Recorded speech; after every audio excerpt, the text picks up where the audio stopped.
Wine, it's Terrence Gangsta William, aka OG Diggity. I'm hanging out with the big homie, Hankin TV. Make sure y'all subscribe, support the brother. We out here doing big things. It's all good, baby. Y'all see me free. We out here enjoying life. Wine. I want y'all to stop the violence, say no drugs, and put these guns down. I'm out, baby. Gotta go. This is a certified hood classic. I used to be in my feelings, then I turned up and got a spot. I can't say how much I made in that bitch, I just know it was a lot. I don't care no more if she love me for real, long as she love my knot. They say, Unc, you hitting them with too much drip. I know I got a mop. I put my flow in the microwave, I know I got to blow, now it's hot. I was way too far ahead of my time, I had to slow down and stop. Before I pull up to the honeycomb, I got to go round the block. Looking in blind spots for any nigga think he on the low trying to plot. Go ahead. Y'all make sure y'all go subscribe to Hankin TV, man. You feel what I'm saying? That's my boy. He put dope content over there.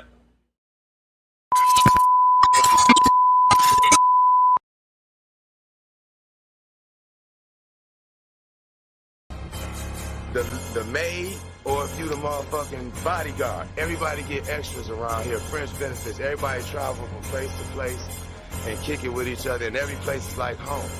Watch out, got that sauce. Let's get it. Welcome to my city, Westwood, they know Ohio. Midwest players and hustlers, check the bio. They call me Hankin for a reason. If I said it, then I done it. I supply what they demand and make a profit from it. I'm in love with the game. Run, Hopper, Norris, Cole. Ohio player self-made. Jam City, we on gold. M-double-G, yeah, money go killer. Real niggas bout that life. Niggas can't up with They us. call me Hankin for a reason. If I said it, then I done it. I supply what they demand and make a profit from it. They call me Hankin for a reason. If I said it, then I done it. I supply what they demand and make a profit from it. I salute to all the hustle, Jay, Charlie, Bugs, and Round, Keith, Denny, Burt, Earl, the D-boys in the alleys, Chino and Lil J, J, Mac and Carleone, Skang, Key, and Diamond Cut, DBM, you know we own. I used to cook the D, I did corn, shoot the 3, when he played for the Heats, then I flooded the streets. Hustle gang, that's my squad, that's my motherfucking team, just might be your worst nightmare, or sell you a dream. We all about the money, up the system, they corrupt, ain't no credit, straight cash, so I got my hustle up. They call me Hankin for a reason. If I said it, then I done it. I supply what they demand and make a profit from it. They call me Hankin for a reason. If I said it, then I done it. I supply what they demand and make a profit from it.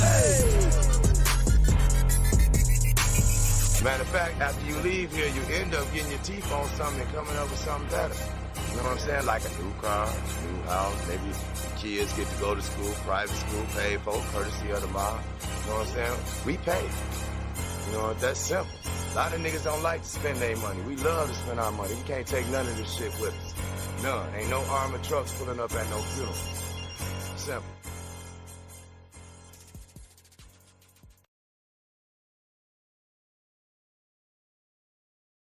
When you go to jail, ain't none of these niggas gonna take care of your kids when you go to jail. Ain't none of these niggas gonna send you no money when you go to jail. Not when you got life after the first 2 years. I'm just gonna give it to you real. Ain't none of these motherfuckers ain't gonna stop past your mom's house, make sure she okay. Nothing, nigga. You gonna sit up jail, you gonna rot till you motherfucking die, nigga. That's what it is. Be with your family, motherfuckers that's working with you, standing with you every day, grinding with you. That's who count. Know what I mean? Your mother gonna be there, your sister, your family, your cousins, your niggas you with every day gonna be there. All that shit, man, don't mean nothing. You ride for what? Niggas is dying over nothing. I don't know what they died for. If I died, I know I died trying to take a sacrifice for my whole family and change my whole shit around. My little cousins think they could be rich. They 10. They think when they grow up and be 19, they gonna be rich. What's up with this? Your boy Hankin TV. I want to thank y'all for tuning in today to Tales from the Cell. I started this series. Probably about a month or so ago, where I was gonna be telling prison stories. You know what I'm saying? I did 15 years in the joint, so I was gonna come give my experiences, some of the things I had been through while I was in there, and try to wake people up. You know what I'm saying? Give our youth and some of our adults, you know what I'm saying, a closer look what's inside. But also, what I was gonna also do. I was going to start interviewing people who also have spent time in prison, male and females, for them to get their perspective. And right now, I started this show. This is the second one, and I got another female. So that let us know, man, people are going to jail, men and women, and man, that ain't the place to be. So I got a guest for y'all today. It's Toya. She got a deep story about being incarcerated. She also has a YouTube channel called It's Toya Baby, where she started telling her prison stories. I invited her onto the platform, you know what I'm saying, to come and share her story with us. Kind of get her out there, get everybody hip to her, and get people to coming through. So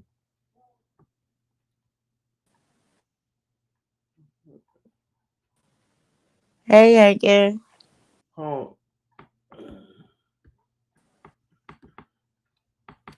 hold on, Toy. Can you hear me?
I don't know what happened. My laptop had froze up. Let me see if she's still in here.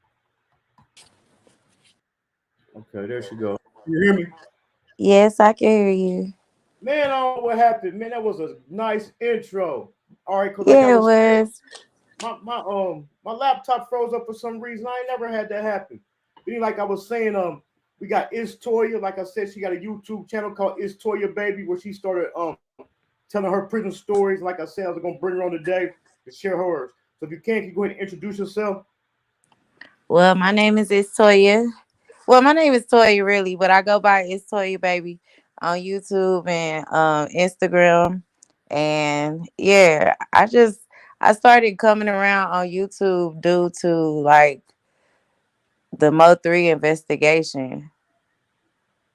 And so I just kind of stuck around and I got hooked on to the Skull platform and I became a mod over there. So that's kind of my YouTube history a little bit. Right. So what made you want to go ahead and start telling your story? First of all, letting people know you have been incarcerated. Um, actually, I had started just kind of throwing it around, on different platforms because I always hit panels and talk, and it's always different subjects going on. So I kind of always tell. I'm not a private person like that, so I kind of always tell little bits and pieces about me being incarcerated. And then people started hitting me up saying like you should do a story time, like you should start talking about what happened to you in prison. And then Skull was like the icing on the cake. Like, you need to go ahead and just start talking about your prison stories. People like to hear that. So I was like, I'm Okay. going to try it. And it kind of worked out for me a little bit. Okay. So what was you incarcerated for? Tampering with evidence with the intent to fabricate. And how much time did you do? Well, I was sentenced to 4 years probation, and then the way it's set up, if you finish the probation, it would come off of my record. But of course, I got violated 3.5 years into my probation, so they ended up re-sentencing me, and uh I got sentenced to 3 years. So when you first got locked up, before you got the probation, of course, you had to go through the county jail. Was that your first time going to jail when you went to the county? Actually, no. I had been to juvenile before, and then I had been to jail like for like some tickets or whatever. So no, it wasn't my first time going to the county. All right. So with this new case and being sentenced to 3 years, knowing you about to go to prison, how was it that first day when you went through them doors? Man, it's like almost like an out of body experience for real because you don't really know what to expect. You don't know, you see stuff on TV, you hear things on TV, you know what I mean? So it's kind of like you just preparing for whatever, you know what I mean? Like that's how I felt. Like I'm just prepared for whatever. I don't know if somebody gonna try to sneak me. I don't know, you know what I mean? So you just prepare for whatever. So how? I mean, like, I know you got to be prepared for everyone, but how was you feeling? Was you feeling like, man, it's over? So people who haven't been to prison 3 years, like I say, one day is too many. But for a person who had never been to prison 3 years, you thinking like you feeling like that's life. You know what I'm saying? You know what? My whole thought process going through the county, going through the court and all that stuff, it was just I have to get through this step to get to the next step to get home to my kids. You get what I'm saying? So I always kept that in my head. Like I gotta get through this to get to the next thing. You know what I mean? So I was just more anticipating the outcome. So like if that makes sense. Right. So for people who don't know, if when you go to prison, when you go into prison, when you go to the county, you got a little waiting period in the county, then they ship you off to prison. So What was going through your mind when they finally said, I'm just gonna say Johnson, Toya Johnson, pack it up, you riding out. You knew you was going to prison. What was going through your mind then? It was just like, let's go.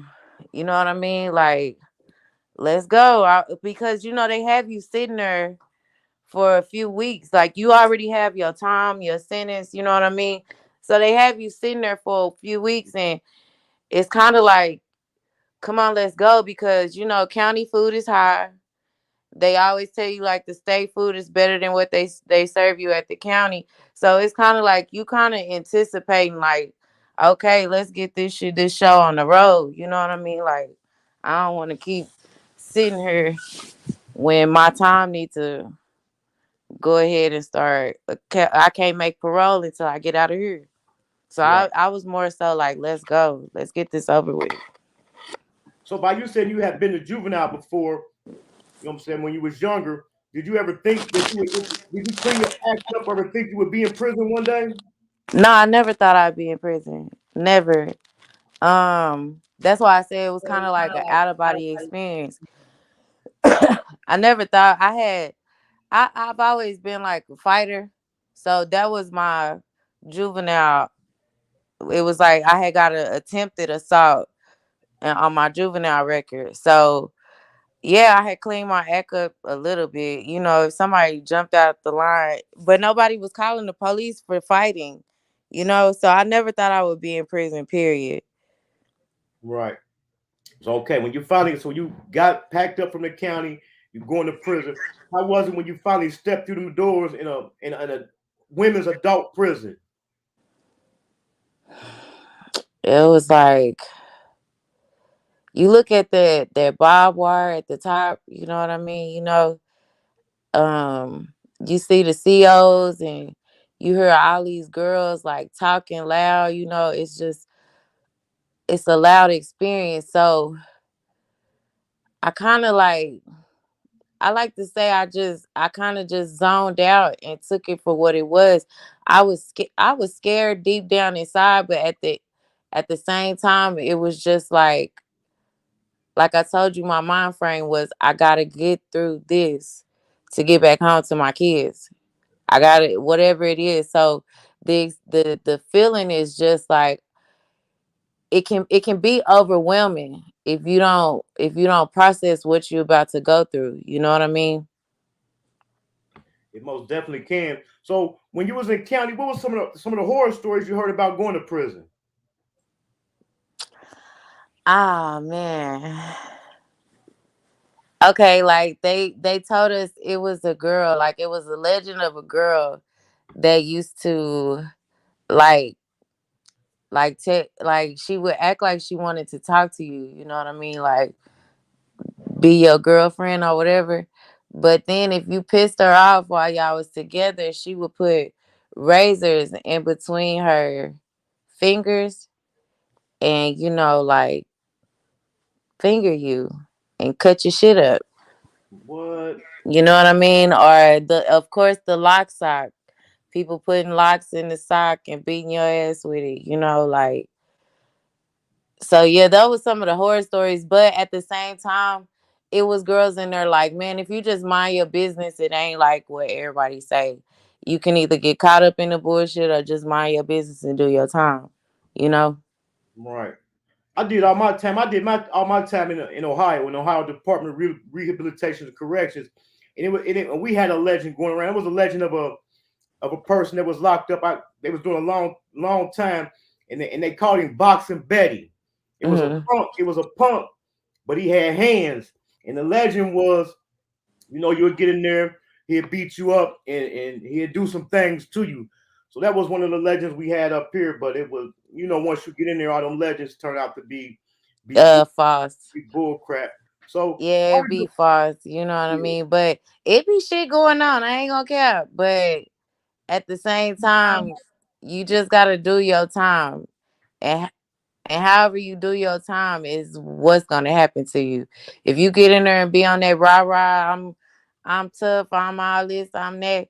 People gonna test your G all the time. But if if you go in there like, hey, I'm just trying to do my time and get out, ain't nobody hating on you for real, for real. You know? Right. That was gonna be my next question. Far as talking to you so far, I can tell that you're a fighter. So in the words of Cam, did you have to punch on something in there? Oh yeah, most definitely I did. Um, I told on one of my story times that it was this girl. She really like had called herself starting to like me, like putting food on my bunk and shit when I would come in. And I'm telling one of my other homegirls, like, man, I think honey like me, bro. Like I think, and so she was like, well, fuck it. You don't gotta go in your box. Your box is where you keep your food at, up under your bed. You know what I mean? So she was like, fuck it, you ain't gotta go in your box. And I was like, man, fuck that bitch. I don't need her food. And as I was saying that, the girl is walking past like the day room. It's a whole day room. It ain't like cells like what you see behind you. It's like a whole bunk situation. And the day room is in the middle. So she walking past. And so she was like, what you say? And in that moment, Hankin, it's like, do I say what I said and risk the fight? Or you know what I mean? Or do I just be a punk on my bunk and make parole? You know what I mean? So I was like, man, bitch, I said, I don't need your food. Basically, like, she went to open her water bottle and dash me with water. And I was like, come back to my bunk area because my bunk area was the blind spot. And we got the scratching real tough in that bitch. I ended up winning, but that bitch hit me in my nose, something serious. My shit was split. So for the people out there that don't know, in most prisons, most likely you either gonna have like the cells that's behind me, or now they starting to get more modern, so it'll be rooms, 1 man, 2 man rooms, and it's a door. It's a door on it, like a college campus versus a cell. Or you got an open dorm where it's like a whole bunch of bunks, and then you got what they call the day room area where they got tables where you can play games. Some prisons where you're fortunate enough, they got microwaves, you know what I'm saying, ice machines and stuff We like ain't had none of that. Right. So one of the things I want to ask you for of being a woman, and I like I said, this is my second show doing this, and it's been women. So being a woman in a prison, did you have any male guards that hit on you? Like it's a thin line with flirting with the officers. You know what I mean? Like, yeah, you kind of flirt with them or whatever, but I didn't never really get too caught up with the COs because, like I said, my goal was to go home and make my time as smooth as possible. I had people looking out for me in the world, so I really didn't have to do a lot of extra extravagant stuff to get what I needed done. But it was girls that was messing with the officers, you know what I mean? It's a girl that got pregnant by an officer in there. So yeah, it happens, but that wasn't my thing to do. Right.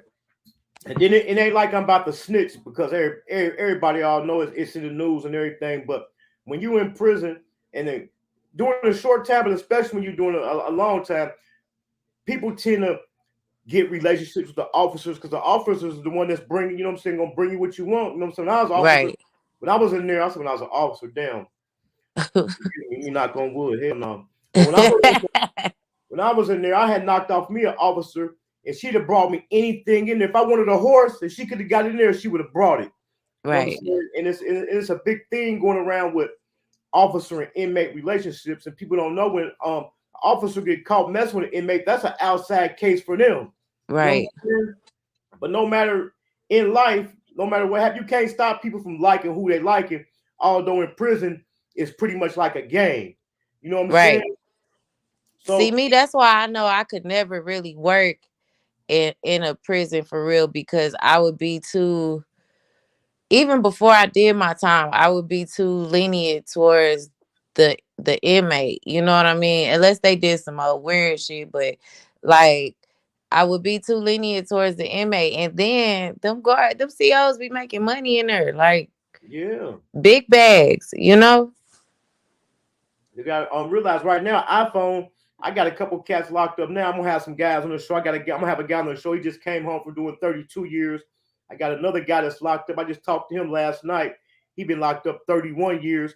Phones is going for $1,000 in there. So just imagine if a CO, you know what I'm saying, your people go take a CO a little flip phone like this, 50 phone, and you making what's that, $900 something profit. Yeah. So what's See where when I was in there, well, where I was at, I'm not gonna say they didn't exist, but it wasn't as big of a thing. You know what I mean? Like they didn't have a lot of the thing that we could get was like maybe cigarettes. You know what I mean? Somebody might have a joint sometime.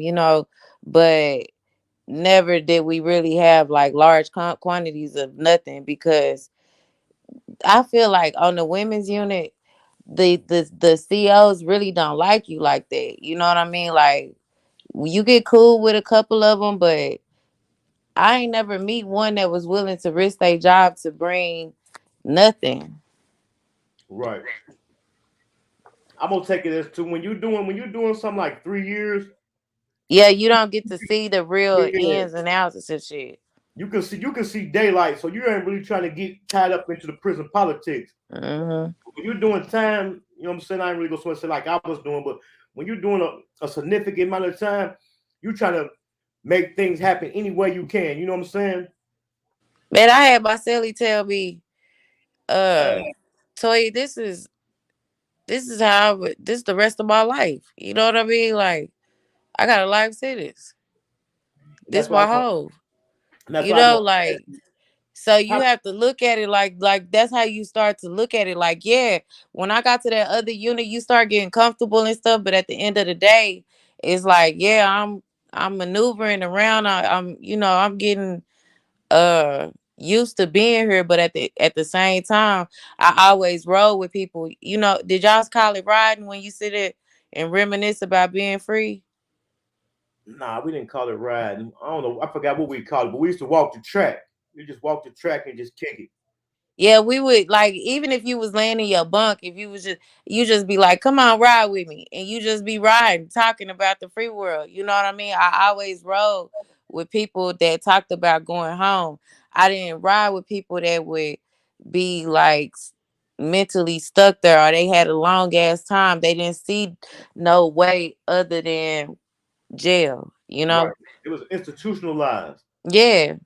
Right. So that's what I'm gonna ask you. So during 3 years, how did it make you feel when you ran across a life or somebody who was doing a lot of time? Like I said, I was Miss House. My Sally, she had a life sentence. She ended up going to court and getting it like reduced or whatever, but she still had like 40 years and she was already like 40, almost 50 years old. You know what I mean? So she would, like when hearing her story and hearing that she did have a life sentence, it was kind of like, damn, man, they really locking bitches up like that. It was another lady that had already been on the unit 20 years. You know, it kind of hit you like, damn, you can really be here for the rest of your life. That's how I looked at everything. Like, this can be your life if you don't get out and be on top of your shit. You know what I mean? Like, I always felt like they didn't have a place for me. That's why I kept smoking weed on probation. I felt like, man, I'm Toya. Everybody love is Toya, baby. Ain't nothing gonna happen to me. They can't lock me up for smoking weed. Shit. I found Right. out they can. Well, it wasn't just for smoking weed, but at the end of the day, that's really what I went for. I could have been that shit could have been wiped off my record. But Right. I kept smoking weed. So tell And the then I people. feel like God was just, if you believe, but I just felt like God was just showing me that this can be your resting place. You know what I mean? It could have been my resting place. I was Right. originally in a murder charge, you know what I mean? So it could have been where I was at. I just think God gave me a glimpse into if you don't get your life together, this gonna be your life.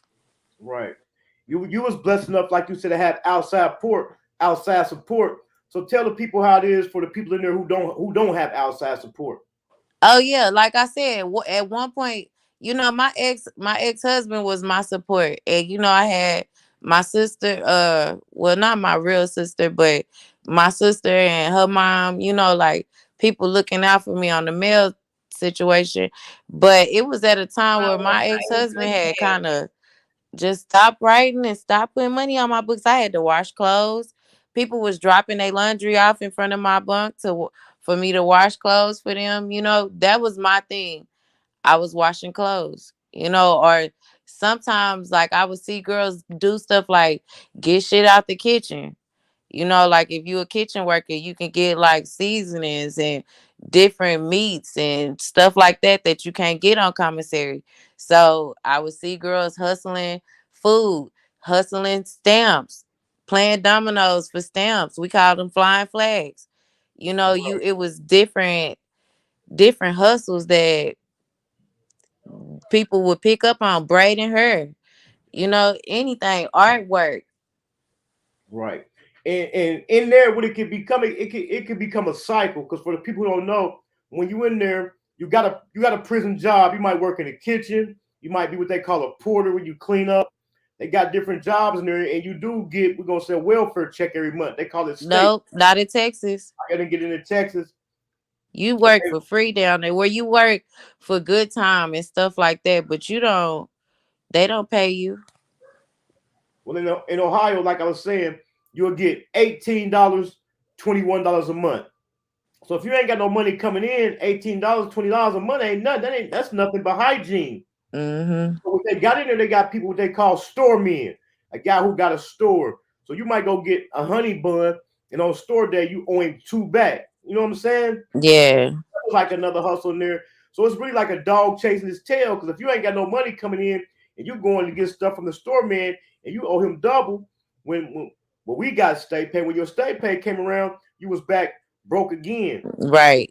And that's one of the things I think people fail to realize, man. They think when they got family and friends, they gonna look out for when in there. When you go in there, man, we call it fall off. People fall off. They hop out your quick. car. You know what I'm saying? You be by yourself, man. And, quick. And like you said, your husband has stopped sending you money and writing you. Tell the people how important them letters are in there.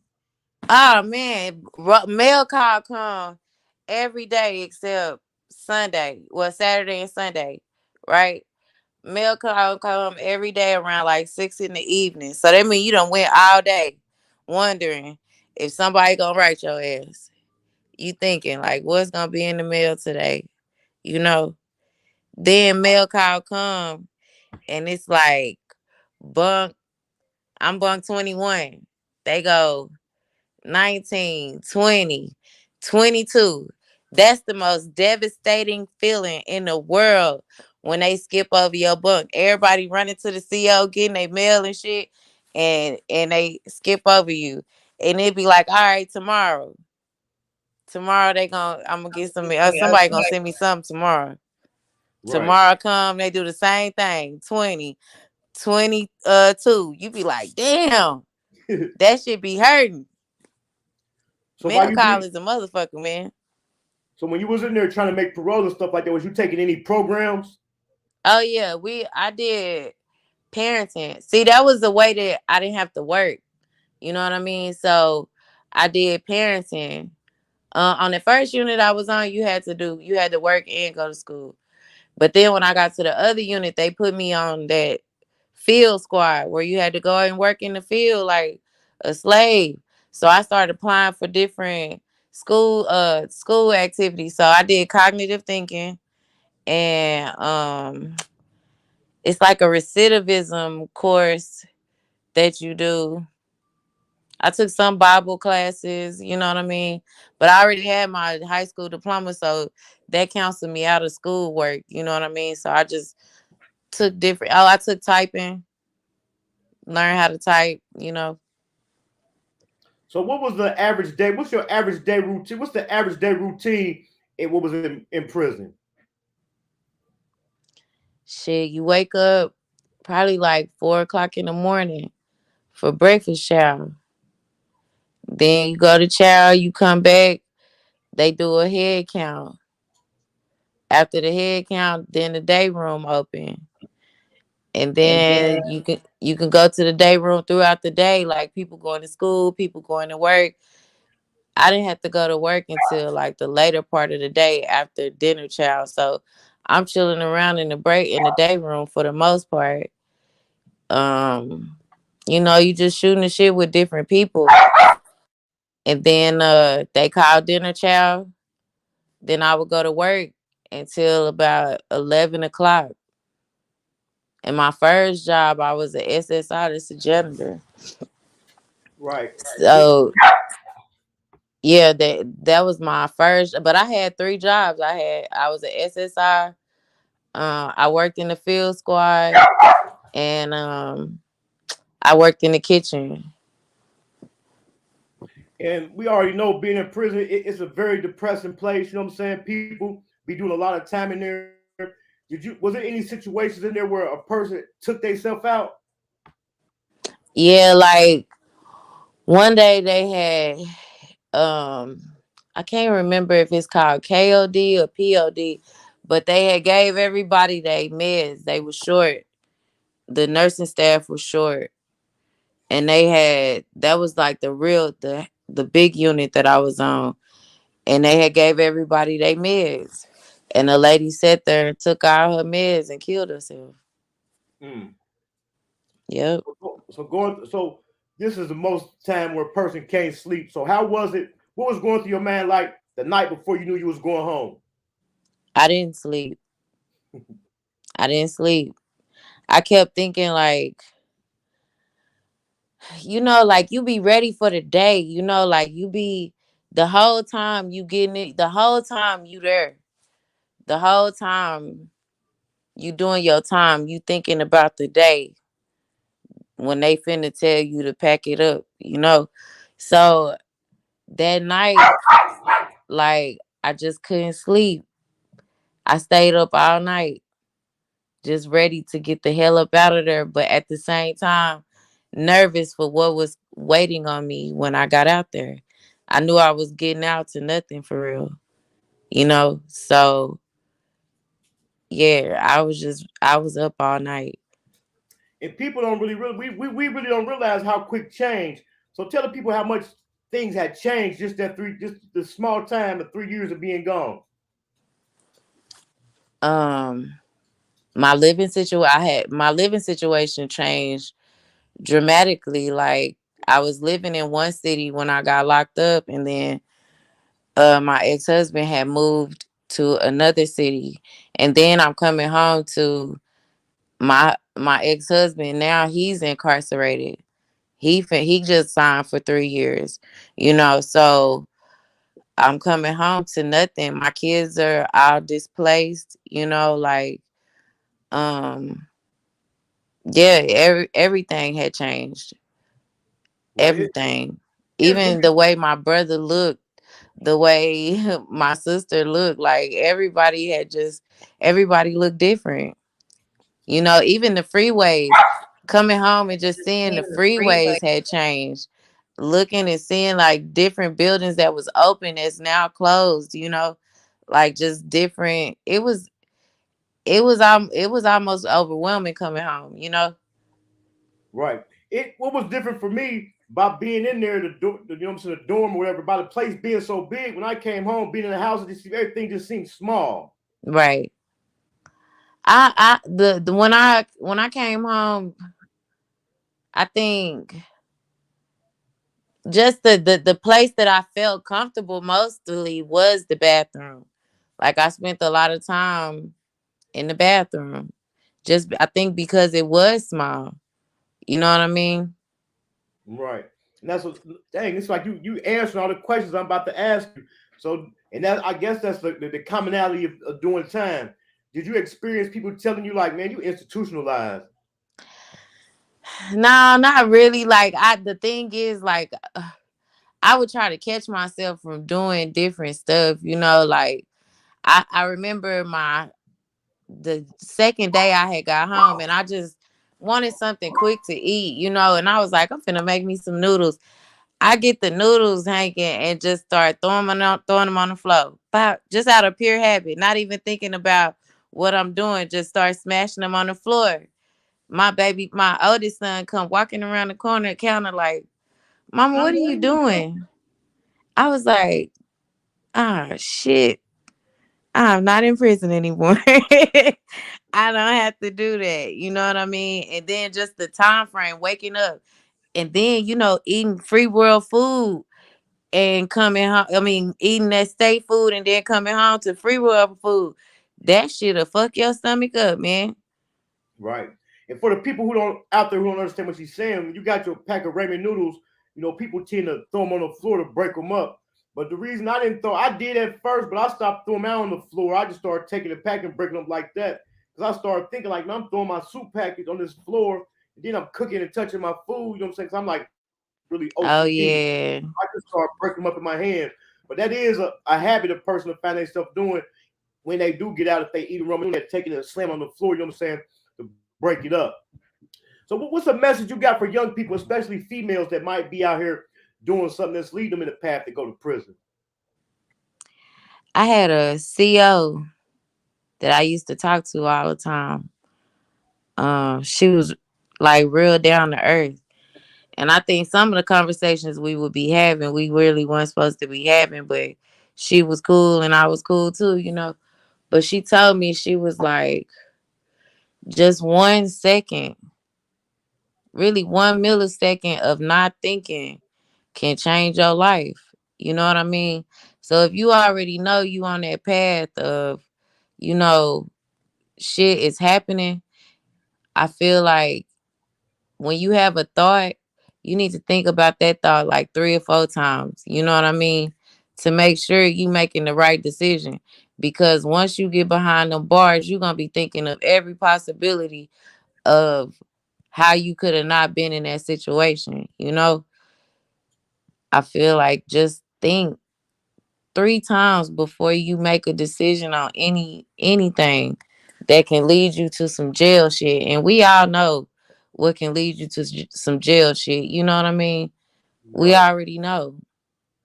And I don't think people really realize, man, how prison, going to prison, although a person can get out and change their life around, and we're gonna say one day even maybe become president, but being a convicted felon, man, affects you for the rest of your life. You know what I'm saying?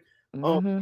what are some of the downfalls you have ran into being a convicted felon, like for like applying for jobs, voting, trying to get I've a been work I've permit? been home since 2011. But when I first got home, that was like I'm just now able to get jobs that I wanted. You know what I mean? Or that I feel like I was qualified for.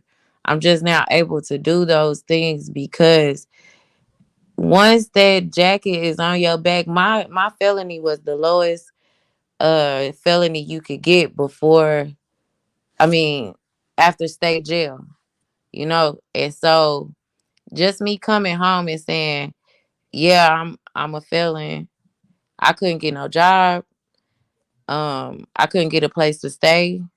You know what I mean? Like it's like the whole community really be like your family be like celebrating you coming home, but then the real world be making it hard for you to get back on. You know what I mean? Legally, they make it hard for you. Like you got to do odd and end things just to make it happen. I worked at KFC for 3 years after I got home, making minimum wage. You know what I Right. mean? So yeah, When I came home, you have your own disadvantages. when I came home from doing my 10 years, man, I put in a application, man, at every temp service in Dayton, Ohio. And due to my charge, I was locked up with. You was lucky enough to have the lowest felony. I had the highest felony, which in Ohio was a felony one. Uh, Mm, I could not get a job. I could not get a job, man, due to my yeah. due to my crime. But after I left KFC, that's what I was stuck with temp service jobs. Everybody was like, "Oh, you always keep a job." Yeah, because the temp service, as long as they fucking with you, they gonna keep you employed because they get paid off of you. But that's what I was restricted to for the longest. I couldn't, you know. Well, that's another reason why I left Texas. I left Texas 5 years ago. I'm in Ohio as well. So I left Texas to get like a fresh start. And one thing that I realized about living up here, they don't run for Texas. Like they don't when they run in your name, they just run to see if you've been locked up in Ohio. You Right. know what I mean? So that's why Ohio, I always say, man, I hate living here. It's so boring. But it was a blessing. And it's a blessing to me because I'm able to I'm able to move around like with almost without that jacket. You know what I mean? I ain't gonna say it's completely gone, but they not looking for Texas up here. Right. Thanks for the cash app, Lakendra. Somebody got a question. They troll is one of my dedicated supporters. They've been riding with me from day one. If you want to answer, they want to know how many kids and what ages were they when you went to prison. Oh, I got 4 kids. My baby boy was 7 months. My daughter was about 3. Um, my second son was like 6, and then my oldest son was 7. Hmm. So what's one of the best lessons you think you learned while being incarcerated? Don't never think shit can't happen to you. And then once they put you behind them bars, man, ain't no telling what can happen. You know what I mean? I seen girls get slammed on their head by COs. I seen girls cut each other. I seen girls cut themselves. I seen a woman actually lose her mind. She was normal when we got there, and later she was walking down the, you know, you did y'all call it the street, the sidewalk to Yeah. get to chow and stuff like that. I see the lady walking down the street drooling and stuff. You know what I mean? You can go in there one way and come out a whole different way. You can lose yourself in there if you're not mentally strong. So I feel like don't play with it, man. That's not. I don't feel like it's something to really. Y'all really think your freedom? You shouldn't take it for granted. With a Right. little freedom they give us, you know. And for the people that's listening and it was here last week, you see, I ain't playing because last week I just told them one of the things in there that happened. They'll put you on them psych meds in there, and they'll mess you up. You know what I'm saying? People who go to prison, man, don't become the same. They come out and don't be the same person. So, what you think has been one of your besides being with your kids, of course, you know what I'm saying, raising your kids. What's one of the things that you feel like you've accomplished since being home?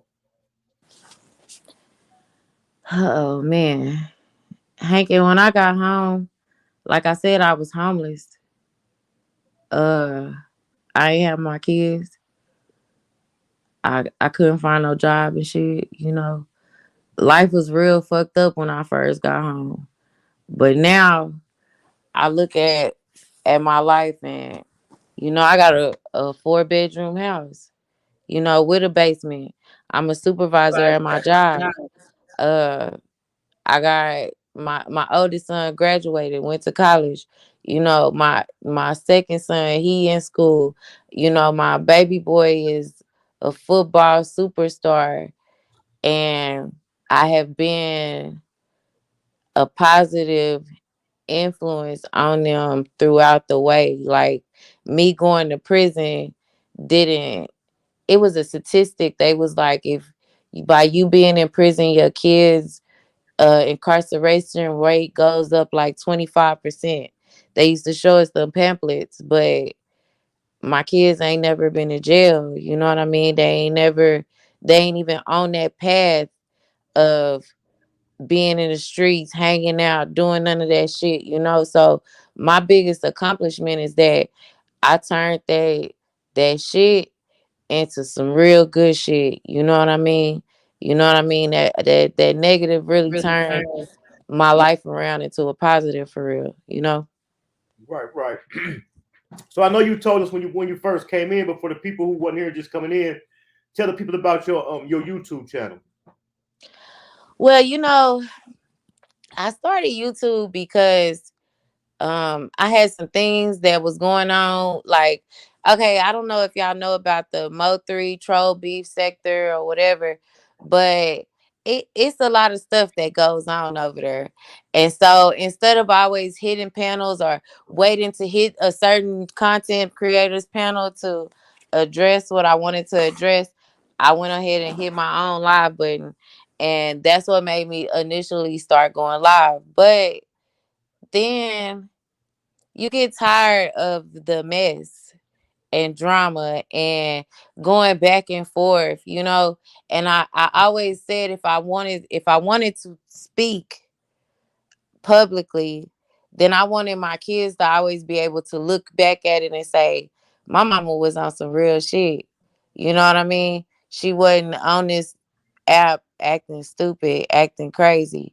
So when I'm gone, that's a footprint that I can leave that my kids can look at and be proud of.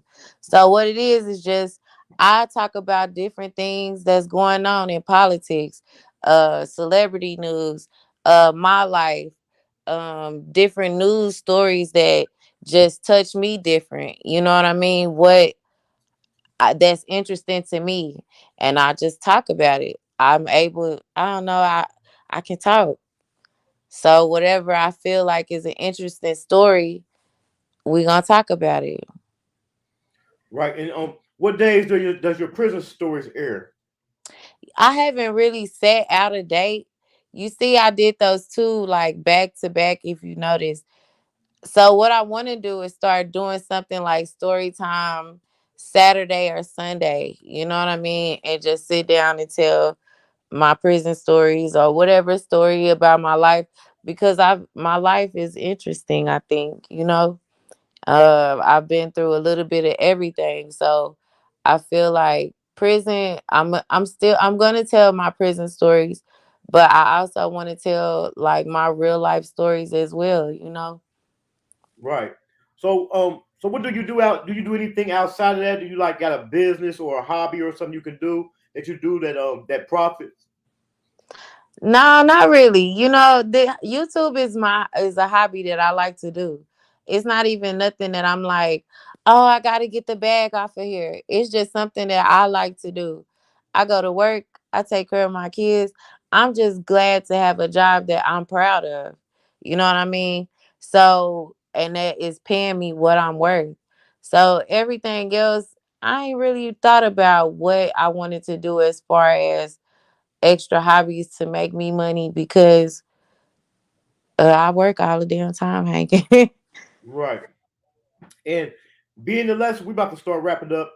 Um, being the lessons that you learned, you know what I'm saying, although you had to go through a tough time, if you had to go back and do it all over again, you know what I'm saying, would you do it again?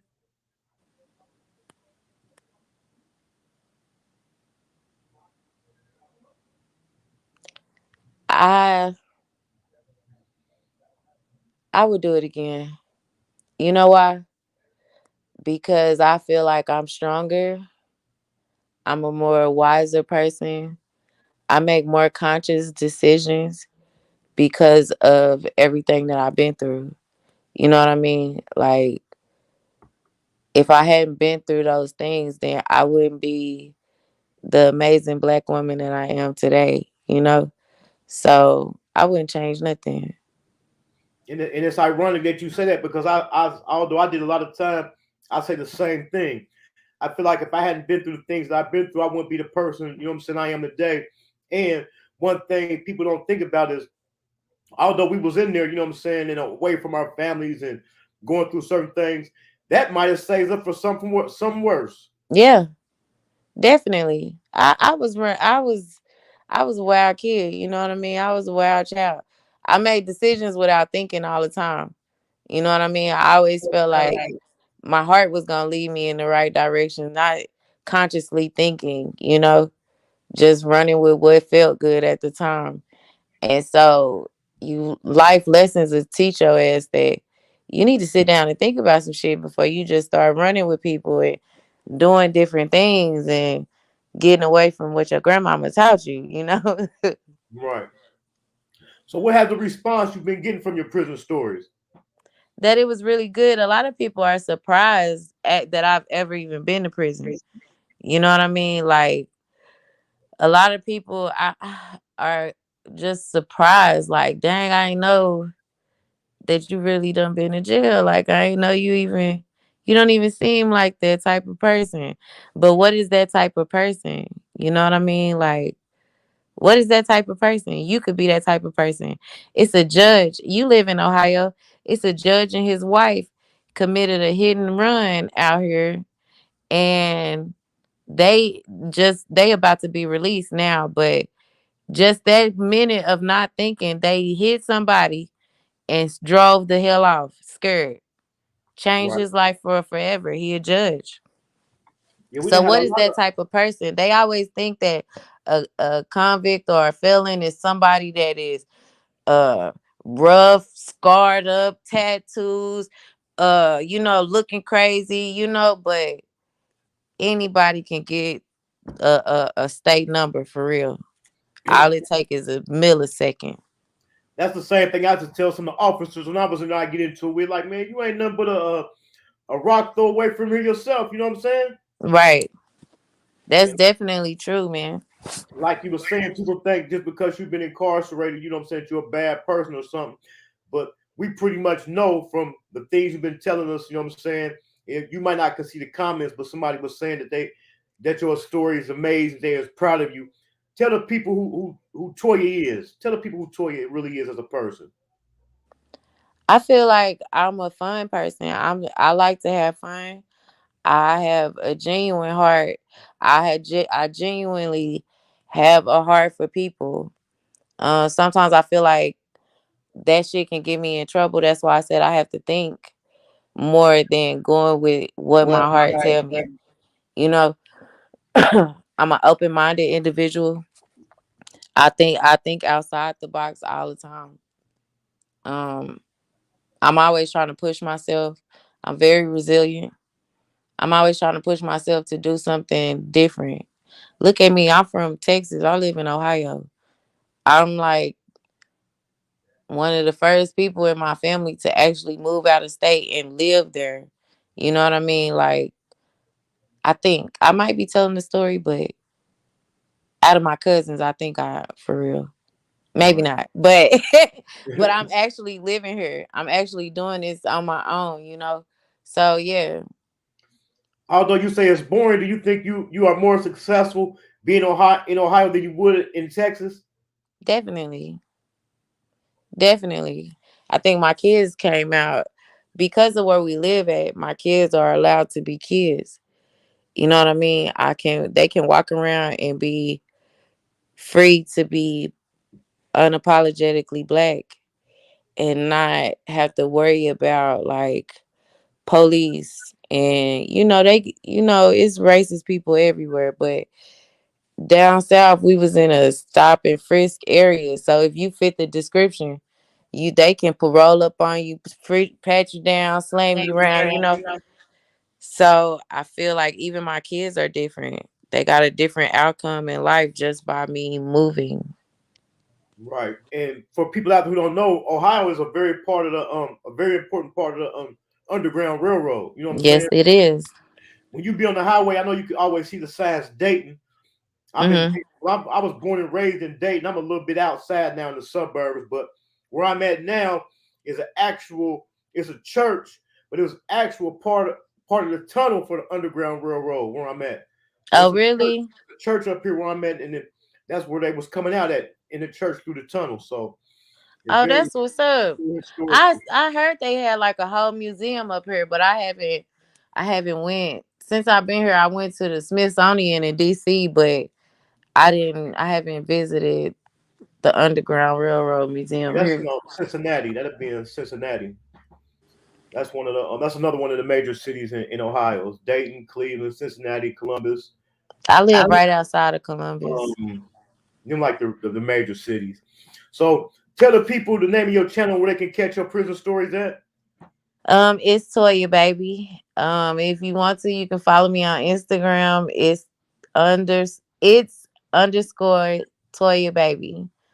Um, yeah. I go live, but my lives are random. I do set them up that the day to let you know, like, hey, I'm going live. But Yeah, pop in and tell a friend to tell a friend when I'm going live again. All right, I appreciate you for coming through.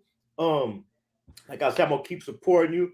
I wish you much success. You got You an too, amazing Hankin. Thank you story, for inviting me. and keep telling your stories. And that's a part of me coming to YouTube. I came to network. You know what I'm saying?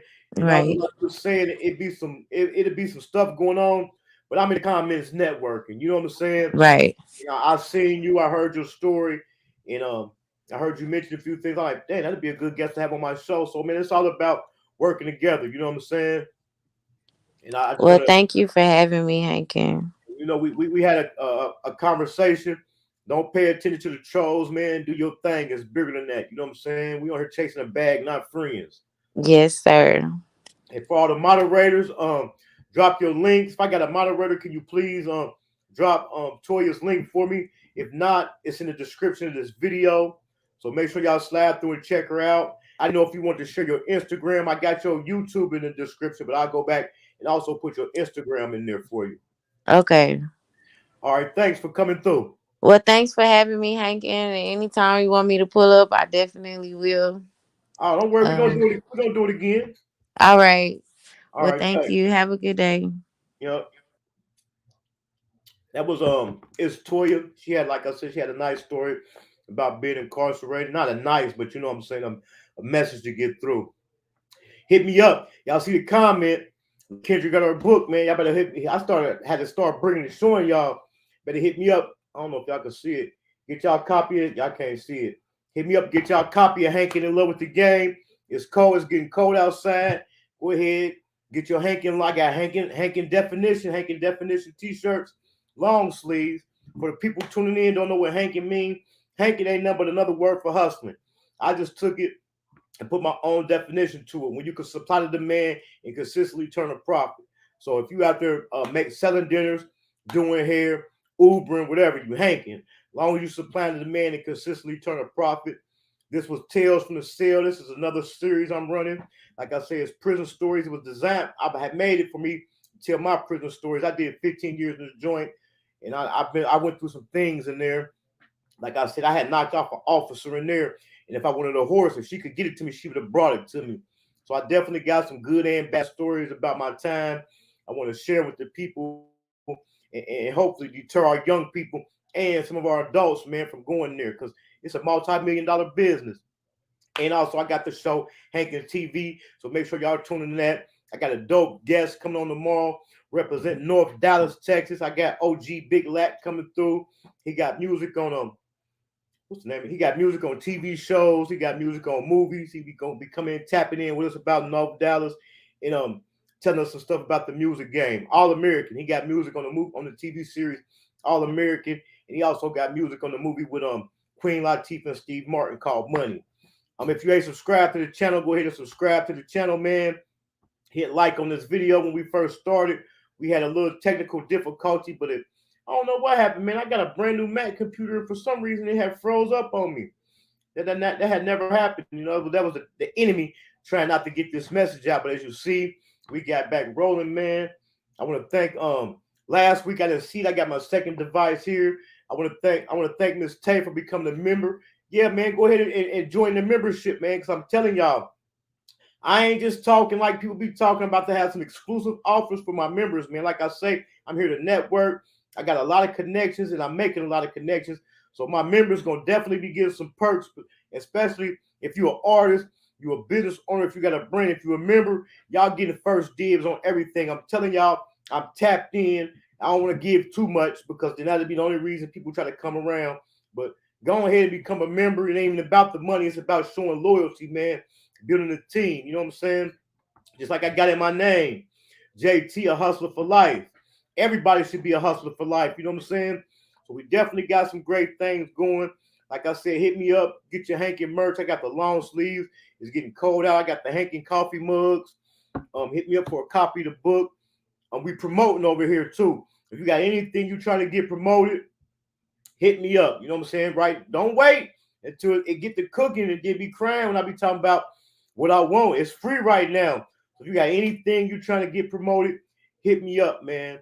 I thank everybody for tuning in. If you got a wrench, you got a channel, drop your link. Or if you know somebody got a channel, drop their link. I want to shout out Love Child, the producer. When I played the Hankin intro song, the Hankin TV intro song, that's the producer of the beat right there. I want to give her a shout out. If you need beats, hit her up. I'm still working on getting my official intro together. When I do, I'm gonna make sure I put it in the description. So all you can do is just hit it and it take y'all straight to her. But like I said, man, hit the like button, man. I'm out.